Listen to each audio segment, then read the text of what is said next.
pasti maju. Bapak Ibu sekalian, pernah ada yang tahu Iberia tidak? Iberia. Kalau Spanyol tahu. Real Madrid tahu. Barcelona tahu. Tahu. Sevilla tahu. Ronaldo tahu.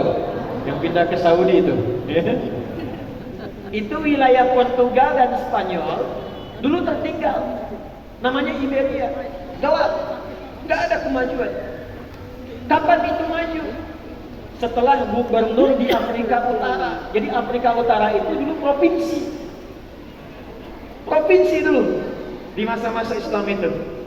Ya, apa saja nanti daerahnya? Ada Mesir, ada Libya, Tunisia, Maroko, Aljazair. Itu dulu wilayahnya, provinsinya Afrika Utara. Dapat permintaan dari Iberia, wilayah Spanyol, Portugal sekarang, minta dibantu, minta ditolong. Maka dikirimkan 10.000 orang di bawah pimpinan namanya Tariq bin Ziyad. Datang ke sana, dibantu, dibebaskan dari kezaliman, ditata kotanya, sampai maju 7 abad. Tidak ada kota paling indah di Spanyol pada saat itu, bahkan di Eropa, kecuali yang dikenal dengan Andalusia. Istananya, bangunan tata kotanya, arsitekturnya, ya, sampai dengan ke Sevilla. Di sana ada istana namanya Alcázar. Sampai dengan sekarang, indahnya luar biasa, arsitekturnya luar biasa, dan ditemukan banyak ulama dan ilmuwan-ilmuwan besar lahirnya di Andalusia. Kapan itu datang? Saat berubah tempatnya menjadi muslim yang benar-benar muslim. Maka pada malam hari ini saya melihat, insya Allah wajah-wajahnya ini terlihat, apalagi yang dekat-dekat sini nih ya, sudah semakin bercahaya tuh, kena pantulan lampu ya. Insya Allah dari malam hari ini kita akan belajar yang dengan pelajaran itu insya Allah akan merubah kepribadian kita lebih baik dan memajukan kota yang Allah amanahkan kepada kita untuk berkehidupan di sini. Nah, tidak cukup dengan amin, kita ngaji dulu ya. Baik, di antara kurikulum itu adalah kurikulum pelatihan langsung dari Allah Subhanahu wa Ta'ala, yang diterangkan detailnya lewat Nabi Muhammad SAW di waktu-waktu tertentu, khususnya di beberapa waktu yang istimewa. Dan kita pada malam hari ini tepat berada di hari pertama di antara sekian waktu dan bulan yang istimewa itu. Pelajaran kita akan memulai dengan Quran surah ke-9 At-Taubah atau Al-Bara'ah ayat 36. Tafsirnya nanti ditemukan dalam Sahih Muslim nomor hadis 1675, riwayat sahabat Abu Bakrah radhiyallahu taala anhu yang bernama asli sahabat Nafi' radhiyallahu taala anhu. Kita mulai dari sini, kita turunkan ayatnya, kita bedah hadisnya, lalu kita turunkan jadi kurikulum kehidupan yang melatih kita selama sebulan ini sebagai persiapan ke bulan berikutnya. Dan kalau benar ini, Ramadannya akan enak sekali dinikmati. Bismillahirrahmanirrahim. Quran surah ke-9 At-Taubah di ayat ke-36. A'udzu billahi minasyaitonir rajim. Bismillahirrahmanirrahim. Inna 'iddatasy syuhur 'inda Allahi 12 syahran fi kitabillah. Inna 'iddatasy syuhur. Aku tegaskan kata Allah. Bu. Kalau baca Quran kemudian dibuka dengan kata inna, ini menunjukkan informasinya sangat penting. Apa ya? Informasinya sangat penting. Karena inna itu dalam ilmu nahwu disebut dengan harfu nasbin wa taukidin, tansibul isma wa tarfa'ul khabara mabniyun 'ala al-fathi la mahalla lahu min al-i'rab. Paham? Tidak. Harfu nasbin, huruf yang berfungsi nasab. Kalau baca, nasab itu harakat setelahnya jadi fathah. Kalau single. Kalau jama' umumnya di kasrah. Innal masjida. Innal masjida. Kalau dia jama' bisa nanti fathah, bisa kasrah atau diganti dengan ya. Innal muslimin pakai ya. Tapi secara makna, nasab itu dikatakan oleh orang Arab, nasabar rajulu asahu fil ardi. Seseorang menangkapkan tongkatnya di tanah dengan kuat sampai nggak goyang. Itu nasab namanya. Jadi huruf nasab itu huruf yang menguatkan informasi sampai-sampai saking kuatnya, tancapkan itu dalam jiwa, jangan goyang. Tancapkan dalam hati, kuatkan. Karena itu kalau ada kata inna membuka Al-Quran, inna itu artinya seakan Allah mengatakan, hei hambaku, tancapkan informasi ini kuat dalam hatimu, jangan pernah goyah, karena ada yang penting yang akan aku sampaikan. Inna iddatash syuhur, sungguh kata Allah, aku tegaskan jumlah bilangan bulan yang engkau akan lalui selama setahun itu, indallahi yang telah Allah tetapkan, isna asyara syahran fi kitabillah, jumlahnya 12. Sebentar ya, kita ngaji untuk menemukan detilnya bahasa Quran. Bapak Ibu, kalau 12 itu jamak atau tunggal? Banyak atau sedikit? Banyak itu bahasa Arabnya jamak. Nah, jamak itu ada dua. Ada menunjukkan banyak tapi bisa terhitung. Yang hadir ke pengajian ada 5 misalnya, bisa dihitung 1, 2, 3, 4, 5, cepat dihitung. Tapi kalau jamaknya bentuknya cukup banyak, bisa dihitung, tapi hitungannya tidak secepat yang lebih awal. Hitungannya lebih kompleks. Hitungannya, ngukurnya lebih banyak. 1, 2, 3, 4. Biasanya di atas 7 ke atas. 7, 8, 9, 10, 12 dan ke atasnya. Itu dalam bahasa Arab disebut dengan jamak kathrah. Yang pertama jamak qillah, yang kedua jamak kathrah. Jamak qillah yang bisa dihitung sedikit dari kata syahrun, satu bulan. Jamak qillahnya ashhur. Jamak kathrahnya syuhur. Jadi kalau disebutkan ashhur itu paling 3, 4 atau 5. Tapi kalau syuhur itu di atas 5, 8, 9, 10, 11, 12 itu syuhur. Perhatikan, ketika bapak ibu diminta persiapan untuk berangkat haji, siap-siap berangkat, kloter pertama, gelombang pertama, kata Allah jangan datang pas saat akan wukuf. Jangan datang tepat sebelum wukuf. Wukuf tanggal 9, datang tanggal 1, datang tanggal 2, terlalu mepet. Maka persiapkan beberapa bulan sebelumnya, supaya tidak terjadi kemacetan yang parah, supaya diatur gelombang kepergiannya. Maka muncullah Quran surah kedua Al-Baqarah ayat 197 menggunakan kata ashhur. Perhatikan, al-hajju ashhurum ma'lumat, faman farada fihinna al-hajja fala rafatha wala fusuqa wala jidala fil hajj. وَمَا تَفْعَلُوا مِنْ خَيْرٍ يَعْلَمْهُ اللَّهُ وَتَزَوَّدُوا فَإِنَّ خَيْرَ الزَّادِ التَّقْوَى. Al-hajju, puncak menuju haji itu, ashhurum ma'lumat, dipersiapkan beberapa bulan keberangkatannya di bulan-bulan yang sudah viral.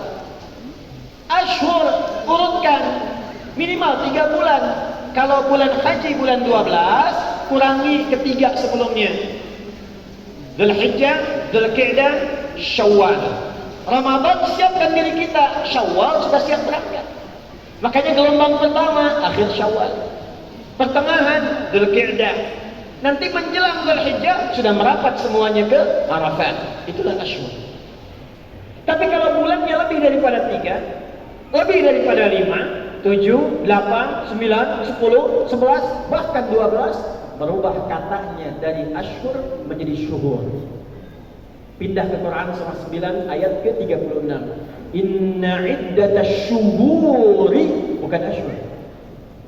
Yang saya mau sampaikan ini menunjukkan Al-Quran firman Allah, bukan kata-kata manusia.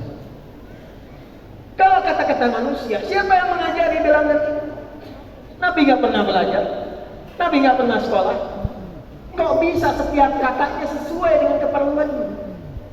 Kok bisa setiap lafaz di dalam Al-Quran maknanya sesuai dengan kebutuhannya?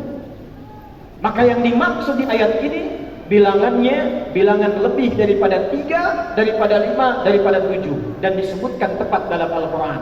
Inna iddatash syuhuri 'indallahi 12 syahran fi kitabillah. Kata Allah, saya atur setahun itu, saya tetapkan sejak penciptaan langit dan bumi, bilangannya ada 12 bulan. Setahun ada berapa? Setahun ada berapa? Yang mengatur itu siapa? Yang menetapkan itu siapa?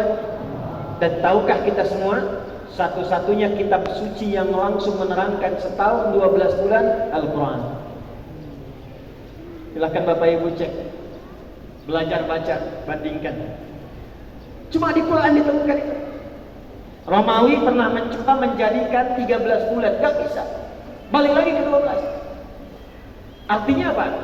Sebelum menjelaskan fungsi bulannya, Allah sudah mengenalkan kepada kita, hei, engkau yang beraktivitas 12 bulan dalam setahun, aku yang bikin waktunya, aku yang menata harinya, aku yang menata alamnya, aku yang menata ketentuannya.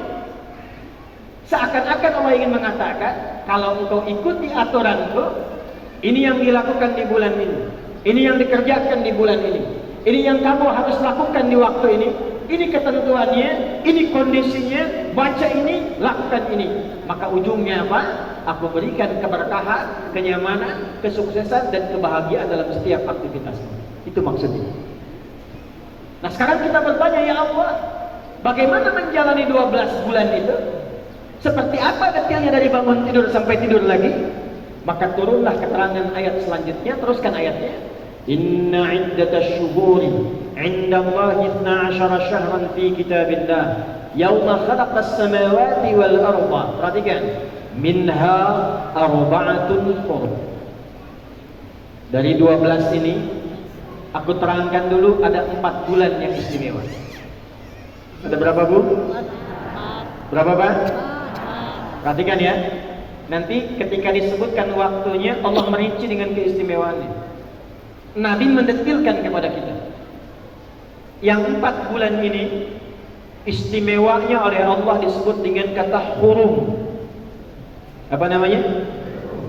Minha arba'atun hurum. Dari 12 ini ada 4 yang aku sebut kata Allah bulan hurum. Hurum itu seakar dengan kata haram, seakar dengan kata hormat, diserap ke dalam bahasa Indonesia menjadi hormat. Hormat itu dari bahasa Arab. Dari bahasa Arab. Ya, dari kata hormatun. Hukum haram, haram itu dimunculkan dalam syariat, ditetapkan oleh Allah, bukan ingin mempersulit kita, bukan. Tapi ingin menjadikan kita lebih terhormat di hadapan Allah, terhormat di kalangan manusia. Makanya muncul hukum disebut dengan haram. Awas jangan salah. Haram itu seakan dengan kata hormat. Jadi munculnya hukum haram bukan ingin mempersulit kita, bukan ingin menghambat kita beraktivitas, bukan. Untuk menjaga kita supaya tidak berbuat yang salah, dan dengan kesalahan itu mengurangi kehormatan kita di hadapan Allah, mengurangi kemuliaan kita di hadapan manusia. Contoh, maaf ya Pak ya, Ibu ya, apa hukumnya mencela? Kenapa bengong? Halo? Apa hukumnya mencela? Udah tahu haram mencela juga kan? Apa hukumnya mendusta? Apa hukumnya ghibah? Saya tidak, Ustaz, tidak seperti ibu itu tuh. Apa hukumnya hoax? Halo? Haram. Nah, kenapa jadi haram? Karena saat seseorang mencela, turun kehormatannya. Kalau nggak percaya silakan Pak Wawal itu, Pak Edi, bangun celak tuh semua tuh. Ketika mencela, pasti akan balik dicela. Ketika mencela, pasti akan turun kehormatannya. Karena Allah tidak ingin makhluknya, hambanya ini turun kehormatan, maka muncullah hukum haram. Jangan dilakukan, nanti kamu jadi tidak terhormat. Sedangkan aku ciptakan kamu dari ujung kepala sampai ujung kaki itu sudah terhormat. Bapak Ibu sekalian, kita ini makhluk mulia. Mulia dengan firman Allah, ingat itu. Sejak Allah mencipta kita, melekat kemuliaan pada diri kita. Tadi dibacakan surat At-Tin, surah 95 oleh imam kita. Itu diawali dengan sumpah 3 risalah Nabi terbesar. Nabi Isa alaihi salam, wat-tini waz-zaitun. Nabi Musa alaihi salam, wa turi sinin. Nabi Muhammad sallallahu alaihi wasallam, wa hadzal baladil. Untuk apa 3 sumpah itu? Untuk menunjukkan kemuliaan bentuk tubuh kita saat dicipta. Laqad khalaqnal insana fi ahsani taqwim. Setelah tercipta, diberikan potensi sifat mulianya. Pindah ke Quran surah 17 Al-Isra ayat ke-70. Walaqad karramna bani Adam wa hamalnahum fil barri wal bahr. Sungguh aku ciptakan semua anak cucu Adam dengan bawaan yang mulia, ujung kepala sampai ujung kaki. Fisiknya paling bagus, makanya disebut bashar. 35 kali disebutkan dalam Al-Quran. Itu pertama diciptakan disebut bashar. Wa idh qala rabbuka lil malaikati inni khaliqun bashara. Quran surah 15 ayat 28. Bashar itu tampilan yang indah, halus, bagus. Enggak percaya? Di Bengkulu ada kebun binatang, Pak? Ada. Coba main ke kebun binatang. Bapak Ibu cocokkan tuh. Kira-kira sama badak kulitnya halus mana? Kita. Sama harimau ganteng mana? Kita. Sama kuda kira-kira cakep mana? Kita.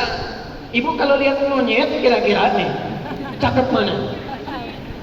Cakep ibu kan? Jadi dari semua makhluk ini, kita ini yang terbaik.